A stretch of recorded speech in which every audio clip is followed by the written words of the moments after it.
episode 134 of the podcast. I asked for episode topics and you guys answered. So this week we'll talk about dogs who bark, dogs who scream, dogs who whine in the grooming setting.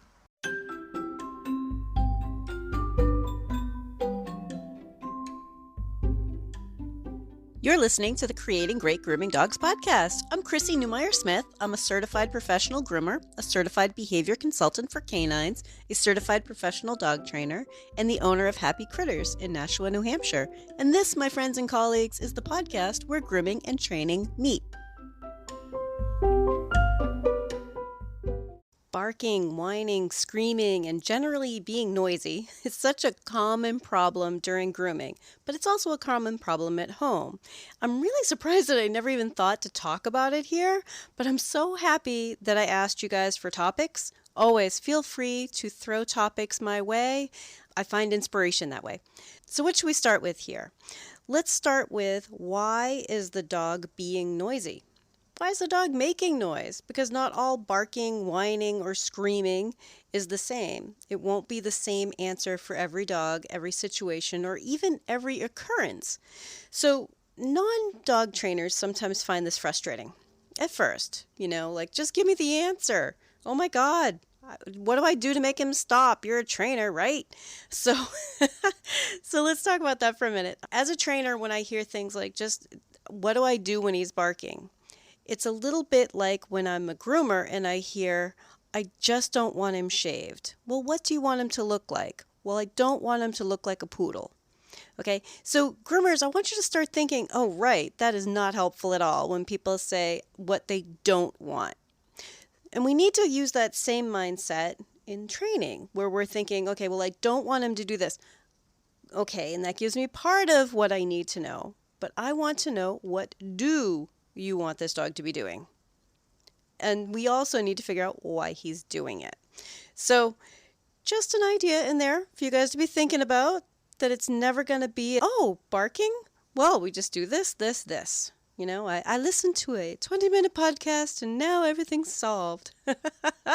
Oh, man, wouldn't that be great? If it were that easy, there would not be the field of dog training.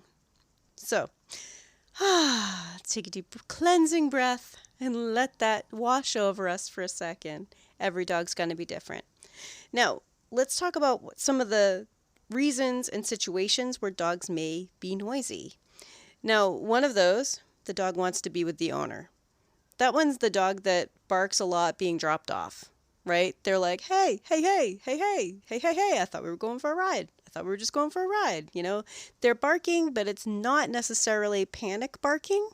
It's more of a, I just want to be with you. Now there's another one here, afraid of the surroundings. Like, this is the dog who's under-socialized or unprepared. And we're seeing so much of this right now because of so many dogs who during COVID weren't being brought various places. That some of them don't have much experience with being dropped off or being around a grooming setting. Even for those of us who are grooming in our homes and only do one dog at a time, even for those of us who are house call, just that these dogs are not well prepared for anything new. And sometimes they're the ones who are making a lot of noise. They're like, I don't understand what's happening. I know I'm being very anthropomorphic today, but let's think about from their point of view. That's a very different motivation than, wait, Mom, don't leave me. I'm also going to add here, the don't leave me isn't the same as separation anxiety. I hear separation anxiety being used as a term way too frequently. Anxiety is serious. Anxiety is not just, I'm separation sad or I want to be with my owner, right? Anxiety is really different. So separation anxiety is not nearly as common as people like to think it is. What we usually see are dogs that just haven't been taught how to be alone. It is so normal for a dog to want to be with us. So normal. I'm actually a little bit more worried about the dogs that are like, yeah, don't let the door hit you on the way out. I don't care. Whatever. If they haven't been taught how to be alone, that's weird.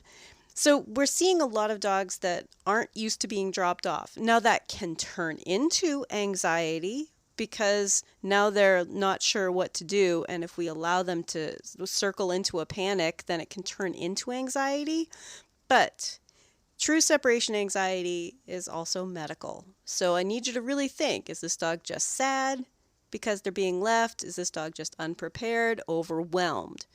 Now, here is another thing. This one is, are they afraid of a procedure or a tool? This is more of the please stop. The dog who's been pretty quiet for everything else, but now they're being noisy because they want us to stop with a clipper or a dryer or like picking up a front foot or touching their ears, right? It's something very specific to a procedure or a tool. Here is another one. I'm just listing off a variety of different reasons why dogs could be noisy, barky, screaming. Another one, they can just be barking at or with other dogs. So sometimes other dogs are the reason why dogs are being barky, being loud, being noisy. Now that could be playful, that could be aggressive, or it could be anything in between. And it could depend on which dog walks past them. They might be aggressively barking to one dog while playfully barking at another. But that's a different type of noisiness. That could be just communicating with another dog. Now, I'm not saying any of these are okay in the grooming setting. Certainly, we don't want dogs carrying on. But to understand that there are different motivations that would require different instruction. Now, here is another one. Not used to being crated. This is the dog that as soon as they don't have hands on them is like, hey, somebody let me out, let me out, let me out. They closed the door behind me. Ah. Now that could be a dog who's stressed. That could be a dog who's just request barking, like, hey, you. Oh, she left. Oh, wait, open the door. Oh, they forgot me here, So, again, very anthropomorphic today. But those are all a little bit different. Now, here is another one that I'm going to list off too, because I know one of my own guys does this one. Every new person or new dog that walks in is an opportunity to like, hey, did you know this guy's here? Hey, just wanted you to know I'm here, The doorbell barking, right? The somebody's in the waiting room, somebody just stepped in the office, that kind of bark. Now, some of this barking, I think, is pretty normal, and we're never really expecting to have a day with no barking. It would be nice. Oh, wouldn't that be nice? Let's just pause and think about that for a minute. But when it becomes excessive is when there's a problem. We would like to have a dog that, even if they do start making noise, can stop again when asked. But I want you to think about step 2. That was step 1. Why is the dog barking or making noise or screaming or whining? Step 2, where do we start? Where do we start for this? Now, I want you to be thinking about running that behavior through our filter of the 3 C's: calm, comfortable, and cooperative. So my first thought, basically anytime I'm seeing a dog barking or whining or crying or screaming or any of those things, my first thought is, that's not calm. Very rarely would I ever think that any of that is calm, right? But from there, I also want you to start thinking, but is that dog comfortable? Is this discomfort or is this recreational? Some dogs are going to be really, really comfortable. They're like, hey, bark, bark, bark, bark, bark, bark, bark, bark, bark. I'm having myself a great time. I'm singing the song of my people. I'm barking up a storm. This is wonderful, And then some dogs are barking because they're uncomfortable. Now, are they being cooperative? That one's tricky too, because there are times where a dog is just bark, bark, bark. They're barking at everything that walks by, but they are actually holding still for you, and they are actually allowing you to do your job. And they're not particularly uncomfortable. They're just having themselves a good old time in a way that we absolutely do not approve of. We do not approve. So when you think about calm, comfortable, cooperative, then it becomes a little bit clearer what my next thought's going to be, right? What's my next step? my next step is to calm them down. Calm them down. Find a way to like, hey, whoa, shh, dude, hey, can you calm down? I don't know why I say dude, but I tend to like, hey, dude, shh, hey, can I calm you down again? And if they are uncomfortable, can I help them become comfortable while I'm also trying to calm them down? Now, calming them down might be like, okay, let's just stand together for a second, move that tool away, or turn that sound off, or lower that sound, and just like a couple slow, deep breaths together. Like, listen, you're all right. You're okay. Now, you might think that's a lot of talking, but I do a lot of talking with the dogs. I chat with them, unless I find that it makes it worse. But for so many dogs, it has served me well that it's become my go-to. Then I'm like, hey, buddy, are you all right? Can you calm down for me? Because think about it. This is the way many, many dogs interact with their humans at home. It's familiar versus the more kind of we're just going to be quiet and do our jobs, which for some dogs becomes familiar, but it's a little bit different than what they live with at home. So if I'm trying to calm a dog down, I'm like, hey, shh, slow petting. I lower my voice a little bit. I joke around that it's the 3 a.m. smooth jazz radio voice. Hey, buddy, everything's gonna be fine. you know? And I might slow down a little bit what I'm doing, even if that means that like I'm brushing at a slower pace, or I'm massaging soap into their body at a slower pace. Just slow things down can help a dog calm down, just the tempo. Or it could be lowering the volume of the sound levels around us. And if you think about calming them down, you can also watch for, is this dog calming down? This individual, because they're all going to be different. For some dogs, as a thought for you, because things become noisy, for some dogs, I find that if it's a noisy environment and we really can't control how much noise there is, sometimes adding some calming music to that noise level can be helpful. Somehow it kind of drowns out some of the sharpness of some of the other sounds to have some music going. So kind of counterintuitive, because wouldn't adding more noise to a noisy environment be bad? But sometimes you can add some music to help soften the levels of noise. I find for a lot of dogs, if they're trying to calm down, being alone doesn't help. So some dogs you'll be like, you know what, let's put you in a crate, let you calm down. But for others, they kind of need hands on them to help them calm down. And sometimes that's a good time to be brushing, frankly, unless that's something they can't handle. But for a lot of dogs, they calm down better in my hands than they do if I take them off the table and like give them a break. Play it by ear. Look at the individual dog, because there are lots of reasons why dogs would become noisy and become anxious or over-aroused or overstimulated. If you're enjoying this podcast, please remember to subscribe so that you don't miss any episodes, and tell all of your friends. I want you to also think about the things that we say when we want a dog to be quiet.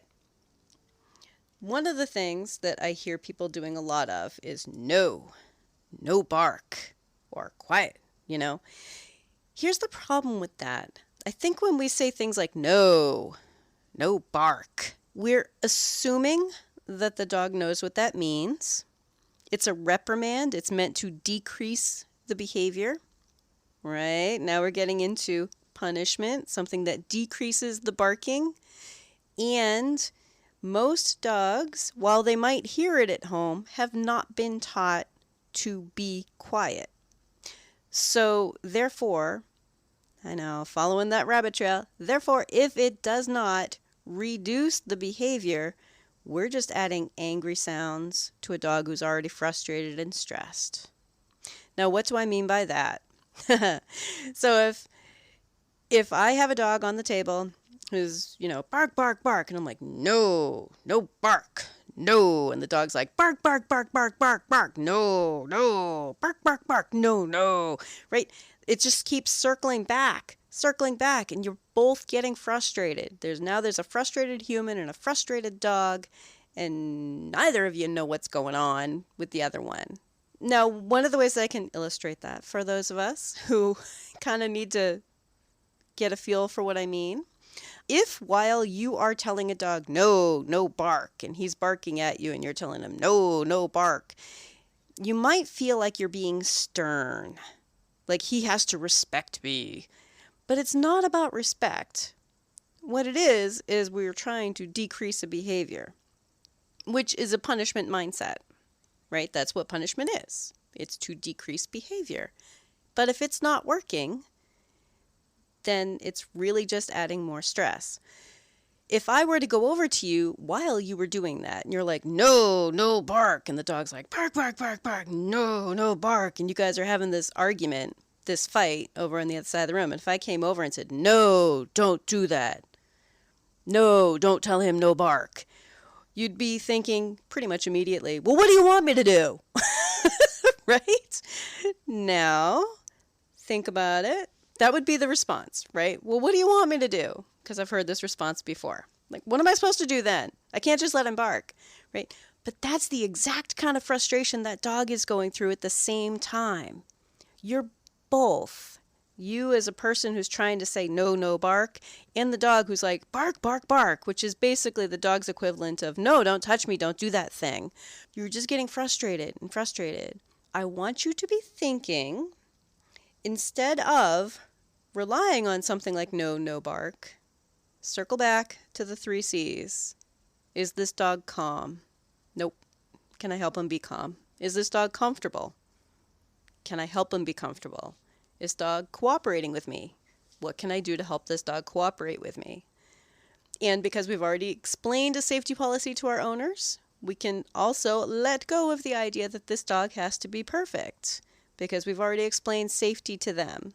If their dog isn't well prepared for our services, then we cannot give them the beautiful, perfect trim that they might want today.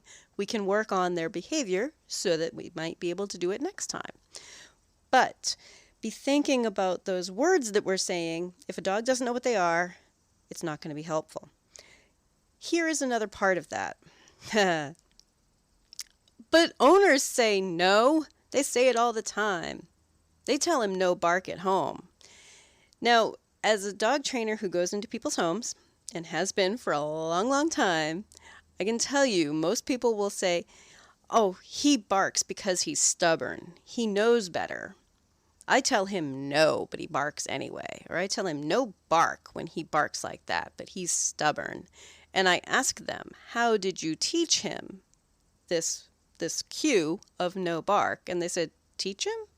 Yeah, because what most owners are doing is they're chanting no bark while a dog barks.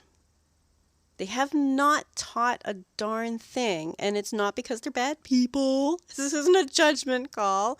But that dog, I don't assume that dog knows what no bark means, just because that's what the owners say a lot of. In fact, many, many times to prove this point, if I'm in an owner's house, I'll walk up to a window while their dog's being quiet. Their dog's off in the kitchen. I walk up to a window and say, no bark, and the dog comes charging in to bark. Because it is literally, barking has been named no bark. Just as clearly as picking up your keys and saying, want to go for a ride. Like, if that's what always happens next, then that's what they start pairing it with. They're paired no bark with barking. So sometimes owners have actually taught something. Ask them. And it's okay if you observe an owner and they tell you they've worked on something and you try to do what the owner says they do at home. Just keep in mind, if it's not working, you're just adding stress. You're not working toward calm, comfortable, and cooperative if you're saying the same things they say at home and the dog is not decreasing that behavior. If the dog is still carrying on, then it wasn't helpful. Now, there are plenty of people who've actually taught something like hush, quiet, no bark. And if that is the case, use whatever word they have taught and see if it works for that dog in your grooming situation. Okay? I don't care what word they picked. They could call it apple or spoon. Who cares? If that's the word that their dog knows and actually responds to, then I think there's a place for us to do an owner impression. Now, one last thing about owner impressions. If an owner yells at their dog to knock it off and it actually works, it is not really my favorite thing. I'm going to get thrown out of all of the training groups that I'm part of, and half of the groomers out there are going to want to hate me, but be thinking if that is actually something the dog knows, leave it open in your mind that it's a possibility for you to go ahead and just give that a try once. Like a dog that's carrying on and you come over and you're like, knock it off! And in a way that you normally wouldn't, right? Like that's not my go-to. But once in a while, I will do an owner impression just to see if it actually works. Because you know what? If it does work, that dog is now being quiet. And that's less stressful for that dog and the other dogs around them and the other people around them, frankly, because it's a loud environment. Once one dog gets going, some other dog might become very frightened because there's, some dude barking 3 cages down the way, or that guy on the table across from me is barking at me and I'm totally freaking out. So anthropomorphic today. Assigning human emotions to dogs when we don't really know what they're thinking. But I think that it helps to illustrate the point. So be thinking about the dogs that are barking as dogs that need help calming down. And that barking is natural. So it's not necessarily that they're trying to ruin anyone's day. It's not necessarily aggressive. It's not necessarily fear. There are so many different things that can cause a dog to bark or scream or whine. And we need to be thinking about, okay, how can I run this through the 3 C's? Now, occasionally you see video and it's usually a husky screaming in a tub while people dry it. And again, think about the 3 C's. Some dogs just like making a lot of noise. Some of those dogs just truly are just singing the song of their people, and they're not actually screaming. They're howling and having themselves a silly time. Others are truly stressed out. Some of those videos really make me want to jump through the screen and say, whoa, okay, let's turn the dryer off. Oh, please, you're really stressing this dog out. And then other dogs are really just fine with it. So again, every dog is different.